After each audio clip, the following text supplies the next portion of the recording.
براءة من الله ورسوله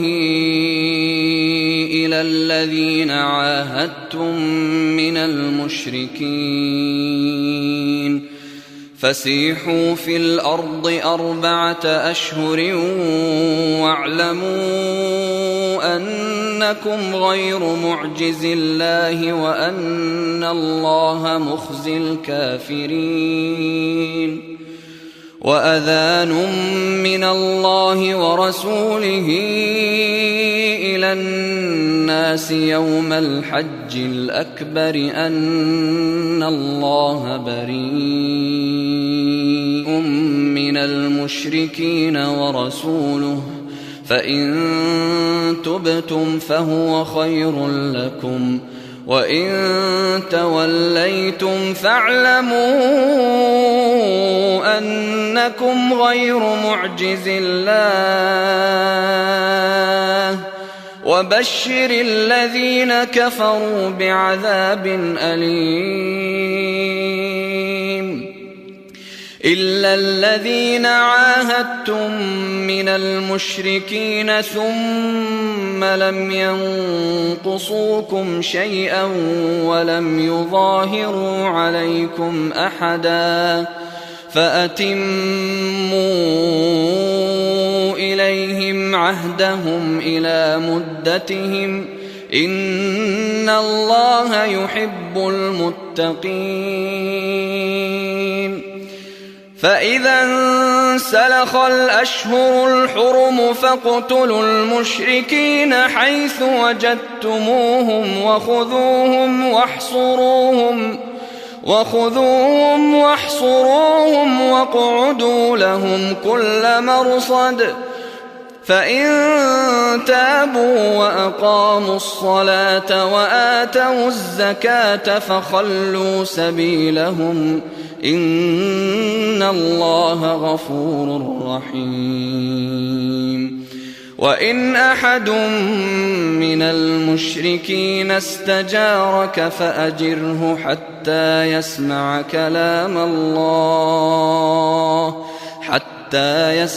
كلام الله ثم أبلغه مأمنه ذلك بأنهم قوم لا يعلمون. كيف يكون للمشركين عهد عند الله وعند رسوله إلا الذين عاهدتم عند المسجد الحرام فما استقاموا لكم فاستقيموا لهم إن الله يحب المتقين. كيف وإن يظهروا عليكم لا يرقبوا فيكم إلا ولا ذمة يرضونكم بأفواههم وتأبى قلوبهم وأكثرهم فاسقون. اشتروا بآيات الله ثمنا قليلا فصدوا عن سبيله إنهم ساء ما كانوا يعملون. لا يرقبون في مؤمن إلا ولا ذمة لا يرقبون في مؤمن إلا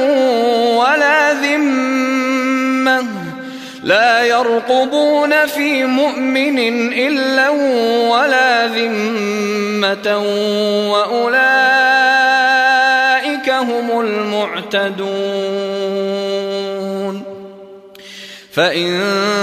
تابوا وأقاموا الصلاة وآتوا الزكاة فإخوانكم في الدين ونفصل الآيات لقوم يعلمون. وإن نكثوا أيمانهم من بعد عهدهم وطعنوا في دينكم فقاتلوا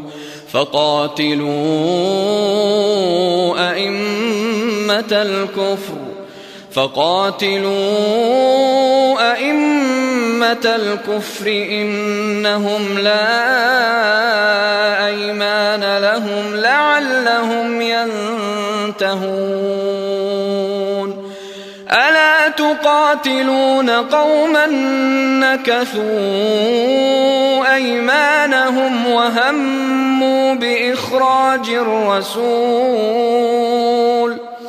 وهموا بإخراج الرسول وهم بدؤوكم أول مرة أتخشونهم فالله أحق أن تخشوه إن كنتم مؤمنين قاتلوهم يعذبهم الله بأيديكم ويخزهم وينصركم عليهم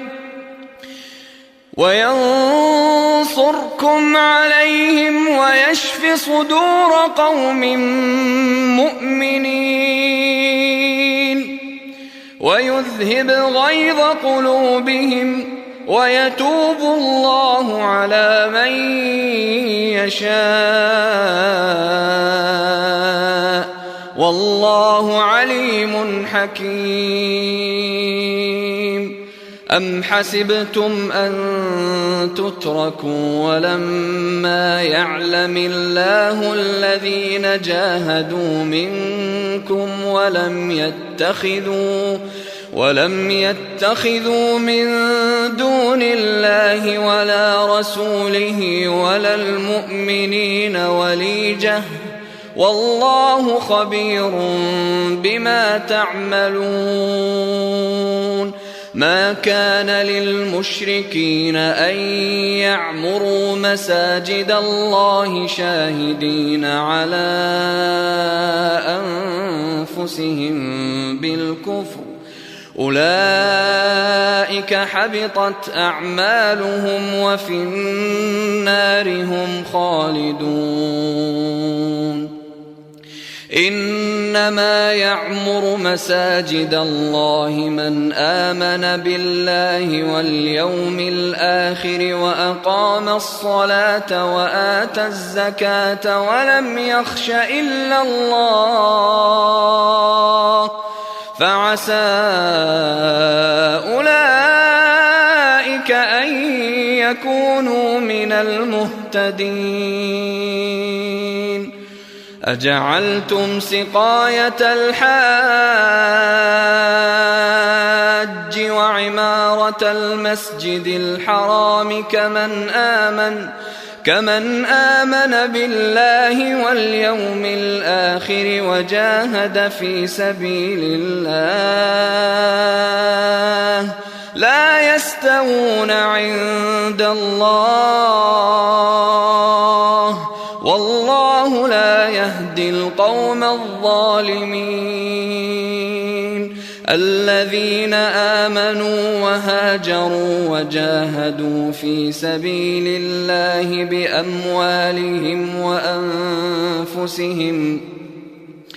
وجاهدوا في سبيل الله بأموالهم وأنفسهم أعظم درجة عند الله وأولئك هم الفائزون يبشرهم ربهم برحمة منه ورضوان وجنات لهم فيها نعيم مقيم خالدين فيها أبدا إن الله عنده أجر عظيم يا أيها الذين تتخذوا آباءكم وإخوانكم أولياء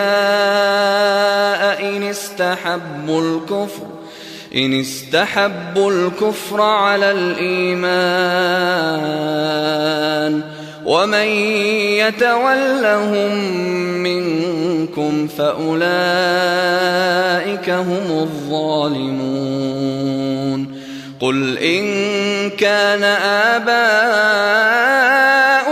وأبناؤكم وإخوانكم وأزواجكم وعشيرتكم وأموال اقترفتموها وتجارة تخشون كسادها ومساكن ترضونها أحب إليكم من الله ورسوله وجهاد في سبيله فتربصوا حتى يأتي الله بأمره والله لا يهدي القوم الفاسقين لقد نصركم الله في مواطن كثيرة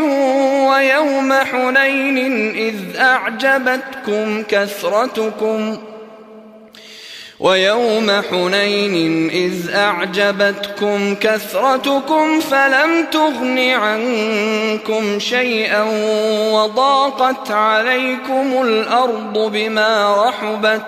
وضاقت عليكم الأرض بما رحبت ثم وليتم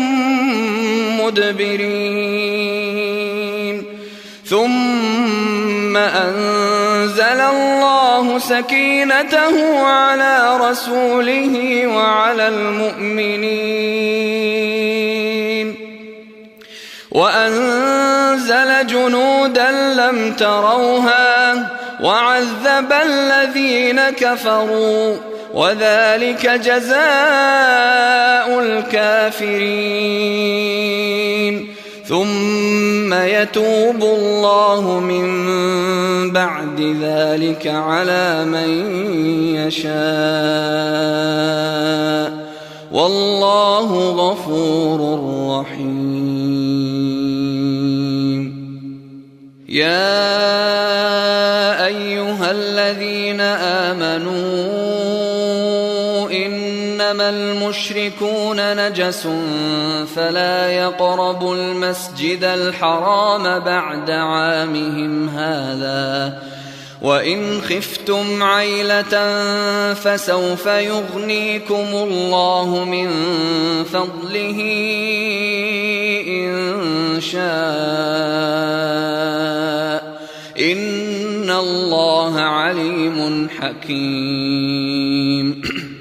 قاتلوا الذين لا يؤمنون بالله ولا باليوم الآخر ولا يحرمون ما حرم الله ورسوله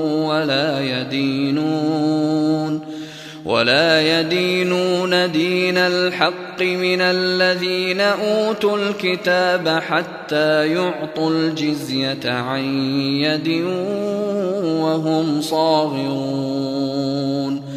وقالت اليهود عزير ابن الله وقالت النصارى المسيح ابن الله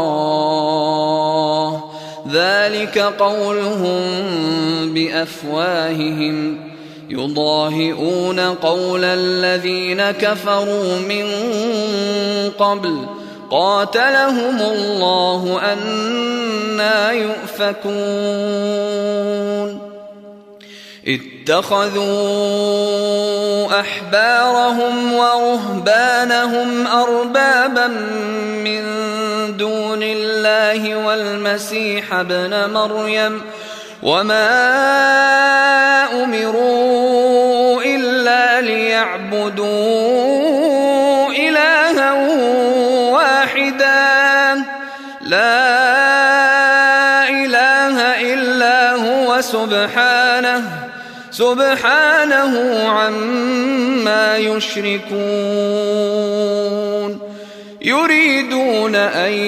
يطفئوا نور الله بأفواههم ويأبى الله إلا أن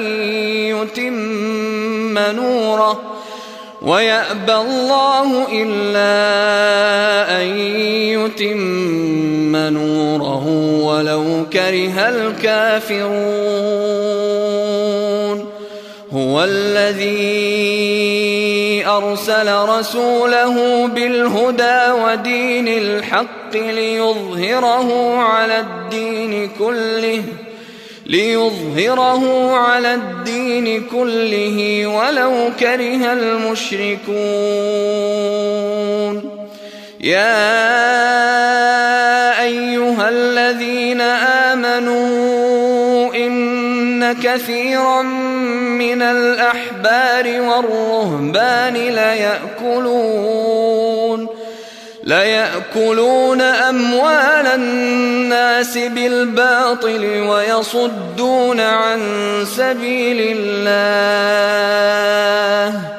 والذين يكنزون الذهب والفضة ولا ينفقونها في سبيل الله فبشرهم بعذاب أليم يوم يحمى عليها في نار جهنم فتكوى بها جباههم وجنوبهم وظهورهم هذا ما كنزتم لأنفسكم فذوقوا ما كنتم تكنزون. إن عدة الشهور عند الله 12 شهرا في كتاب الله يوم خلق السماوات والأرض منها 4 حرم ذلك الدين القيم فلا تظلموا فيهن أنفسكم وقاتلوا المشركين كافة كما يقاتلونكم كافة واعلموا أن الله مع المتقين. إنما النسيء زيادة في الكفر يضل به الذين كفروا يحلونه عاما ويحرمونه عاما ليواطئوا عدة ما حرم الله فيحلوا ما حرم الله. زين لهم سوء أعمالهم والله لا يهدي القوم الكافرين. يا أيها الذين آمنوا ما لكم إذا قيل لكم انفروا في سبيل الله اثاقلتم إلى الأرض أرضيتم بالحياة الدنيا من الآخرة فما متاع الحياة الدنيا في الآخرة إلا قليل. إلا تنفروا يعذبكم عذابا أليما ويستبدل قوما غيركم ولا تضروه شيئا والله على كل شيء قدير. إلا تنصروه فقد نصره الله إذ أخرجه الذين كفروا ثاني اثنين إذ هما في الغار إذ يقول لصاحبه لا تحزن إن الله معنا فأنزل الله سكينته عليه وأيده بجنود لم تروها وجعل كلمة الذين كفروا السفلى وكلمة الله هي العليا والله عزيز حكيم. انفروا خفافا وثقالا وجاهدوا بأموالكم وأنفسكم في سبيل الله ذلكم خير لكم إن كنتم تعلمون. لو كان عرضا قريبا وسفرا قاصدا لاتبعوك ولكن بعدت عليهم الشقة وسيحلفون بالله لو استطعنا لخرجنا معكم يهلكون أنفسهم والله يعلم إنهم لكاذبون. عفى الله عنك لم أذنت لهم حتى يتبين لك الذين صدقوا وتعلم الكاذبين.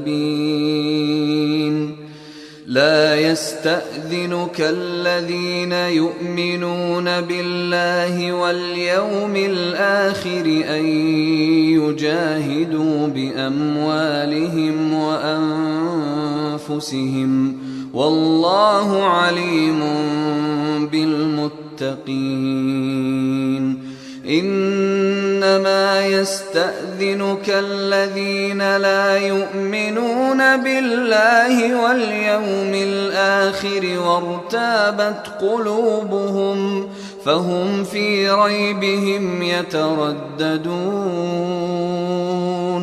ولو أرادوا الخروج لأعدوا له عدة ولكن كره الله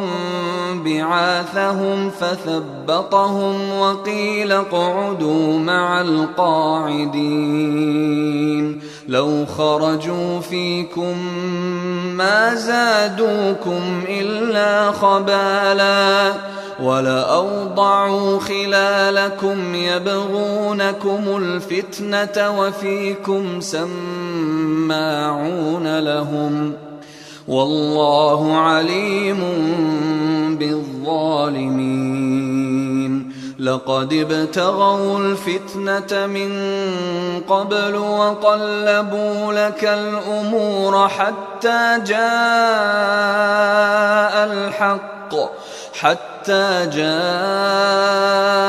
الحق وظهر أمر الله وهم كارهون.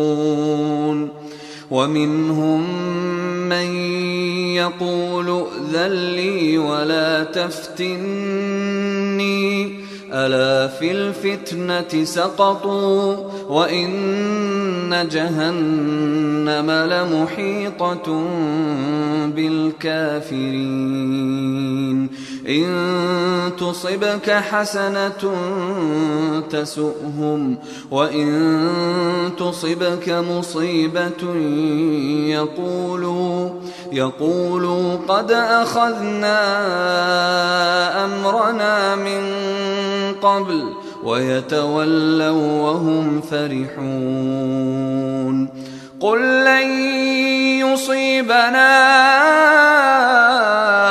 إلا ما كتب الله لنا هو مولانا وعلى الله فليتوكل المؤمنون.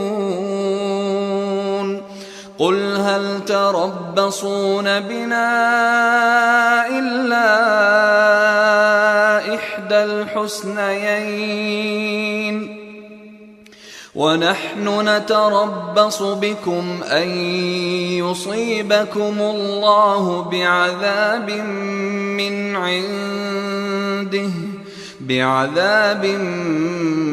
عنده أو بأيدينا فتربصوا إنا معكم متربصون قل أنفقوا طوعا أو كرها لن يتقبل منكم إنكم كنتم قوما فاسقين وما منعهم أن تقبل منهم نفقاتهم إلا أنهم كفروا بالله وبرسوله ولا يأتون الصلاة إلا وهم كسالى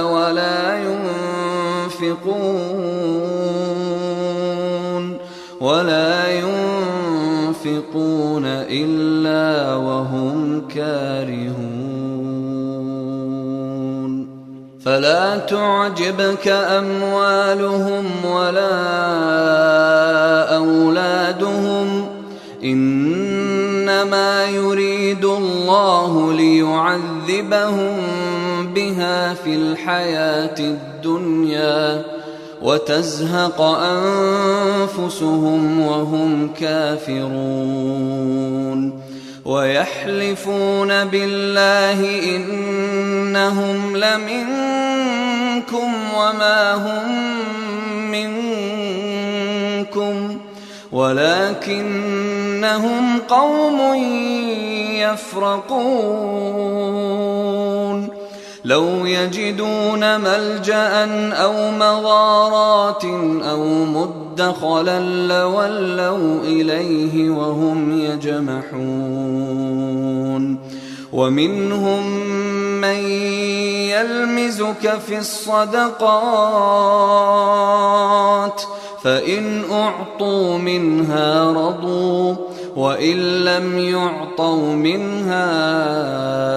إذا هم يسخطون ولو أنهم رضوا ما آتاهم الله ورسوله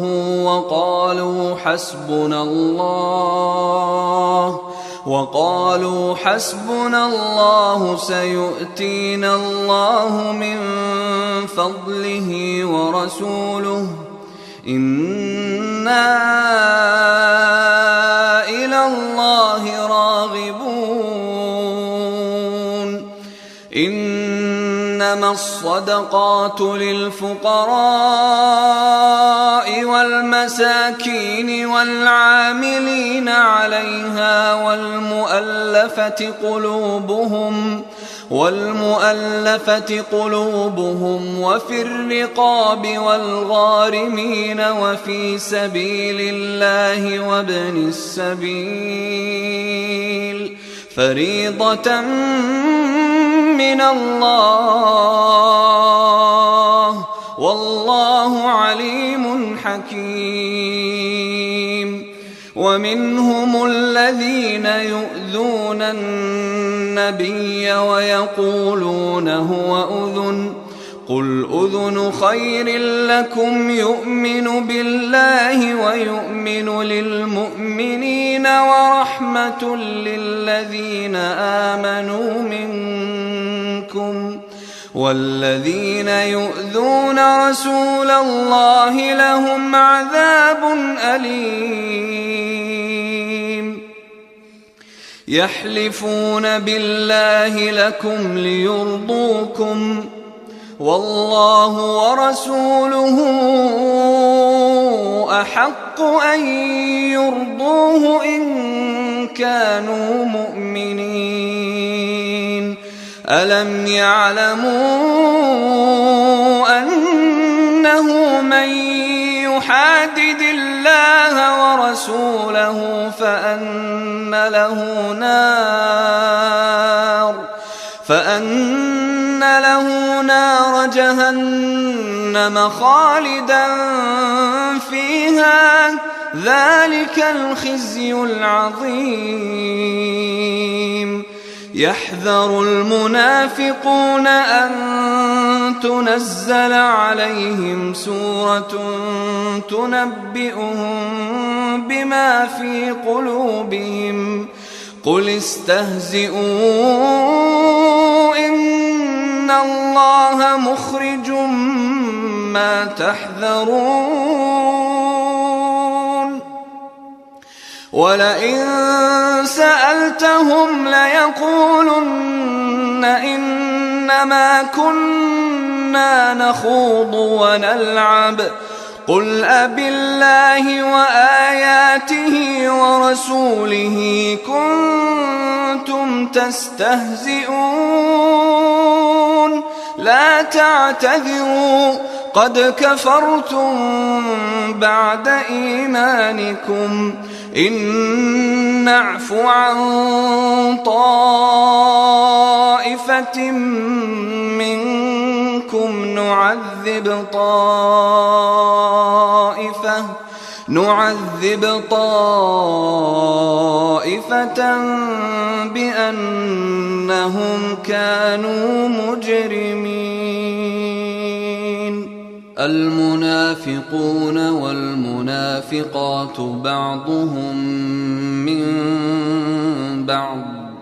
يأمرون بالمنكر وينهون عن المعروف ويقبضون أيديهم نسوا الله فنسيهم إن المنافقين هم الفاسقون. وعد الله المنافقين والمنافقات والكفار نار جهنم خالدين فيها هي حسبهم ولعنهم الله ولهم عذاب مقيم. كالذين من قبلكم كانوا أشد منكم قوة وأكثر أموالا وأولادا فاستمتعوا بخلاقهم فاستمتعتم بخلاقكم كما استمتع الذين من قبلكم بخلاقهم وخضتم كالذي خاضوا أولئك حبطت أعمالهم في الدنيا والآخرة وأولئك هم الخاسرون. ألم يأتهم نبأ الذين من قبلهم قوم نوح وعاد وثمود وقوم إبراهيم وأصحاب مدين والمؤتفكات أتتهم رسلهم بالبينات فما كان الله ليظلمهم ولكن كانوا أنفسهم يظلمون. والمؤمنون والمؤمنات بعضهم أولياء بعض يأمرون بالمعروف وينهون عن المنكر ويقيمون الصلاة ويؤتون الزكاة ويطيعون الله ورسوله أولئك سيرحمهم الله إن الله عزيز حكيم. وعد الله المؤمنين والمؤمنات جنات تجري من تحتها الأنهار تجري من تحتها الأنهار خالدين فيها ومساكن طيبة في جنات عدن ورضوان من الله أكبر ذلك هو الفوز العظيم. يا أيها النبي جاهد الكفار والمنافقين واغلظ عليهم ومأواهم جهنم وبئس المصير. يحلفون بالله ما قالوا ولقد قالوا كلمة الكفر وكفروا بعد إسلامهم وهموا بما لم ينالوا وما نقموا إلا أن أغناهم الله ورسوله من فضله فإن يتوبوا يك خيرا لهم وإن يتولوا يعذبهم الله عذابا أليما في الدنيا والآخرة وما لهم في الأرض من ولي ولا نصير. ومنهم من عاهد الله لئن آتانا من فضله لنصدقن ولنكونن من الصالحين. فلما آتاهم من فضله بخلوا به وتولوا وهم معرضون. فأعقبهم نفاقا في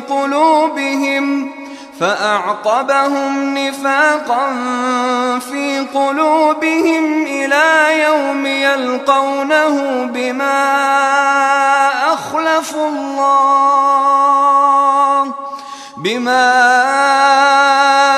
أخلفوا الله ما وعدوه وبما كانوا يكذبون. ألم يعلموا أن الله يعلم سرهم ونجواهم وأن الله علام الغيوب. الذين يلمزون المطوعين من المؤمنين في الصدقات والذين لا يجدون إلا جهدهم فيسخرون منهم سخر الله منهم ولهم عذاب أليم. استغفر لهم أو لا تستغفر لهم إن تستغفر لهم 70 مرة فلن يغفر الله لهم ذلك بأنهم كفروا بالله ورسوله والله لا يهدي القوم الفاسقين. فرح المخلفون بمقعدهم خلاف رسول الله وكرهوا أن يجاهدوا بأموالهم وأنفسهم في سبيل الله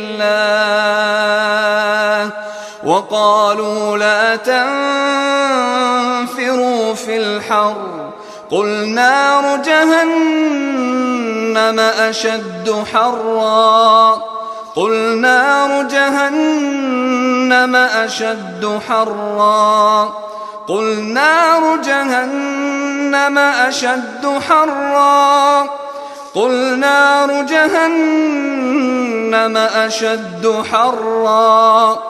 قل نار جهنم أشد حرا لو كانوا يفقهون فليضحكوا قليلا وليبكوا كثيرا جزاء بما كانوا يكسبون فإن رجعك الله إلى طائفة منهم فاستأذنوك للخروج فقل لن تخرجوا معي أبدا ولن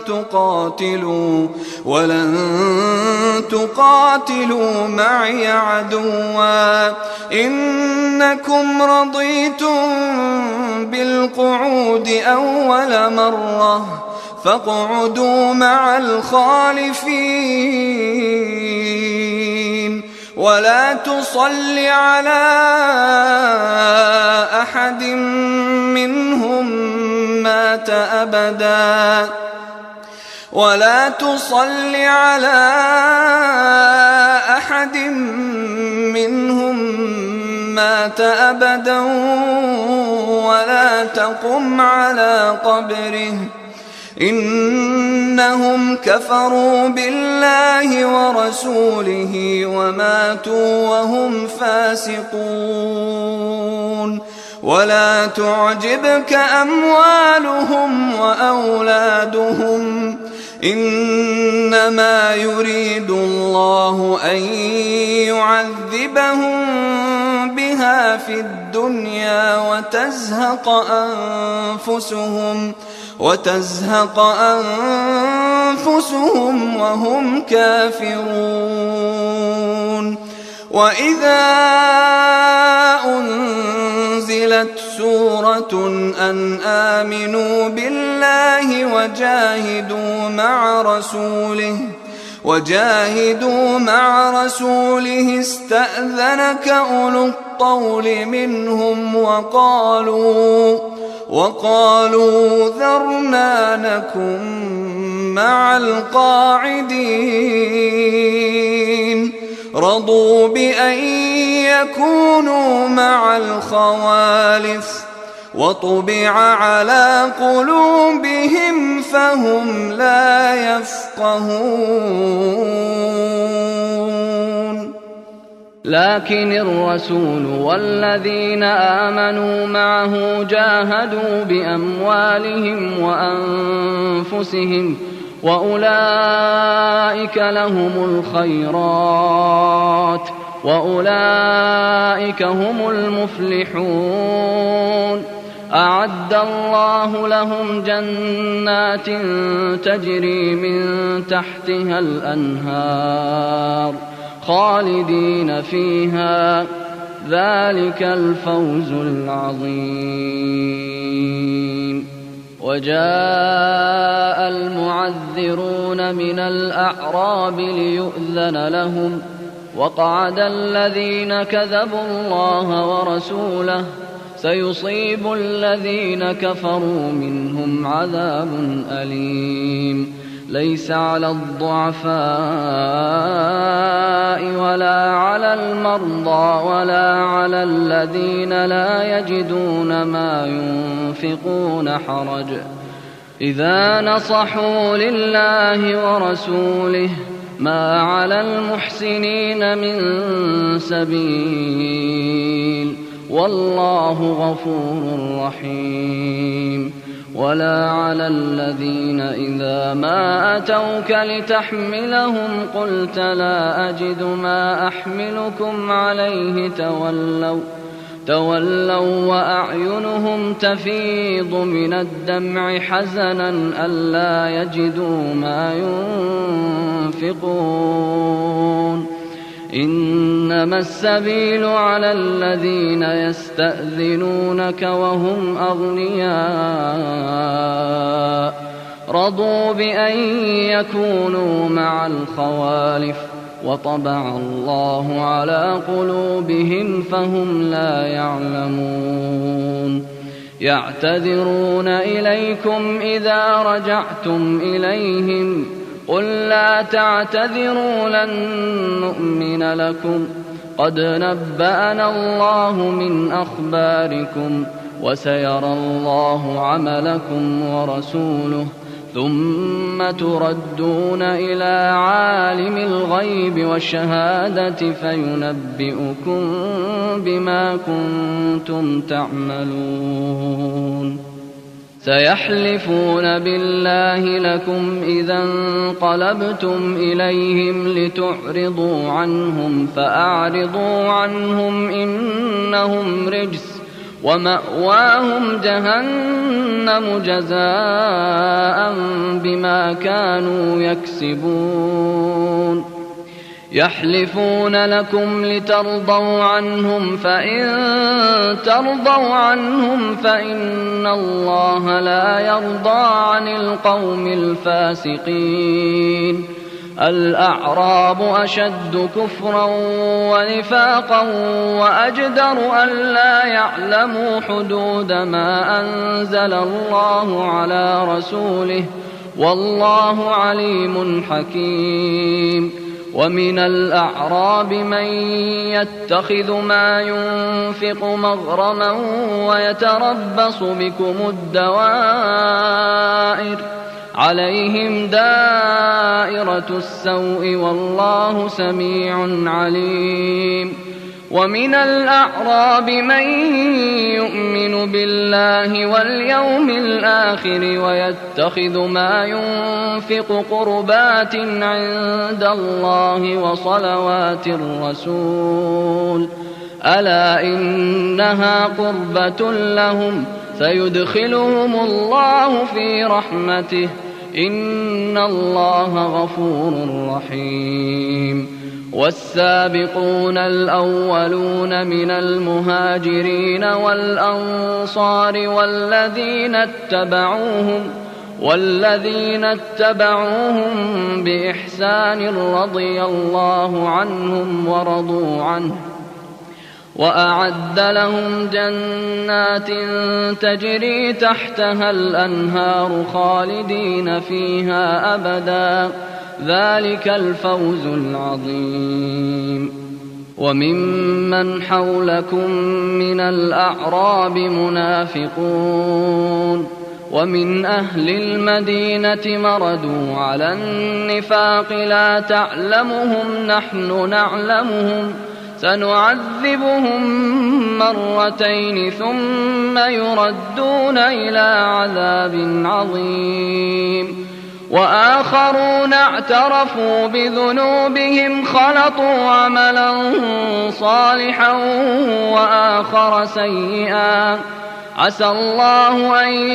يتوب عليهم إن الله غفور رحيم خذ من أموالهم صدقة تطهرهم وتزكيهم بها وصل عليهم إن صلاتك سكن لهم والله سميع عليم ألم يعلموا أن الله هو يقبل التوبة عن عباده ويأخذ الصدقات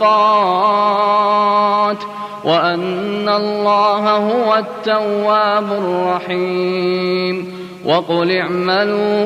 وقل اعملوا فسيرى الله عملكم ورسوله والمؤمنون وستردون إلى عالم الغيب والشهادة فينبئكم بما كنتم تعملون وآخرون مرجون لأمر الله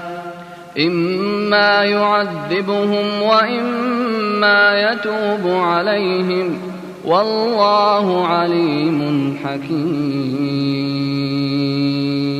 والذين اتخذوا مسجدا ضرارا وكفرا وتفريقا بين المؤمنين وإرصادا لمن حارب الله ورسوله من قبل وليحلفن إن أردنا إلا الحسنى والله يشهد إنهم لكاذبون لا تقم فيه أبدا لمسجد أسس على التقوى من أول يوم أحق أن تقوم فيه رجال يحبون أن يتطهروا والله يحب المطهرين أفمن أسس بنيانه على تقوى من الله ورضوان خير أمن أسس بنيانه على شفا جرف هار فانهار به في نار جهنم والله لا يهدي القوم الظالمين لا يزال بنيانهم الذي بنوا ريبة في قلوبهم إلا أن تقطع قلوبهم والله عليم حكيم إن الله اشترى من المؤمنين أنفسهم وأموالهم بأن لهم الجنة يقاتلون في سبيل الله فيقتلون ويقتلون وعدا عليه حقا في التوراة والإنجيل والقرآن ومن أوفى بعهده من الله فاستبشروا ببيعكم الذي بايعتم به وذلك هو الفوز العظيم التائبون العابدون الحامدون السائحون الراكعون الساجدون الآمرون بالمعروف والناهون عن المنكر والحافظون لحدود الله وبشر المؤمنين ما كان للنبي والذين آمنوا أن يستغفروا للمشركين ولو كانوا أولي قربى من بعد ما تبين لهم أنهم أصحاب الجحيم وما كان استغفار إبراهيم لأبيه إلا عن موعدة وعدها إياه فلما تبين له أنه عدو لله تبرأ منه إن إبراهيم لأواه حليم وما كان الله ليضل قوما بعد إذ هداهم حتى يبين لهم ما يتقون إن الله بكل شيء عليم إن الله له ملك السماوات والأرض يحيي ويميت وما لكم من دون الله من ولي ولا نصير لقد تاب الله على النبي والمهاجرين والأنصار الذين اتبعوه في ساعة العسرة من بعد ما كاد يزيغ قلوب فريق منهم ثم تاب عليهم إنه بهم رءوف رحيم وعلى الثلاثة الذين خلفوا حتى إذا ضاقت عليهم الأرض بما رحبت وضاقت عليهم أنفسهم وظنوا أن لا ملجأ من الله إلا إليه ثم تاب عليهم ليتوبوا إن الله هو التواب الرحيم يا أيها الذين آمنوا اتقوا الله وكونوا مع الصادقين ما كان لأهل المدينة ومن حولهم من الأعراب أن يتخلفوا عن رسول الله ولا يرغبوا بأنفسهم عن نفسه، ذلك بأنهم لا يصيبهم ظمأ ولا نصب ولا مخمصة في سبيل الله، ولا يطؤون موطئا يغيظ الكفار، ولا ينالون من عدو نيلا إلا كتب لهم به عمل صالح، إن الله لا يضيع أجر المحسنين. ولا ينفقون نفقة صغيرة ولا كبيرة ولا يقطعون واديا إلا كتب لهم ليجزيهم الله أحسن ما كانوا يعملون. وما كان المؤمنون لينفروا كافة، فلولا نفر من كل فرقة منهم طائفة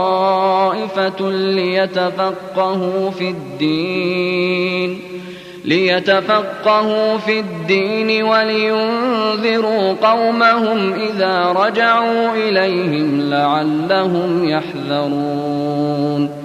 يا أيها الذين آمنوا قاتلوا الذين يلونكم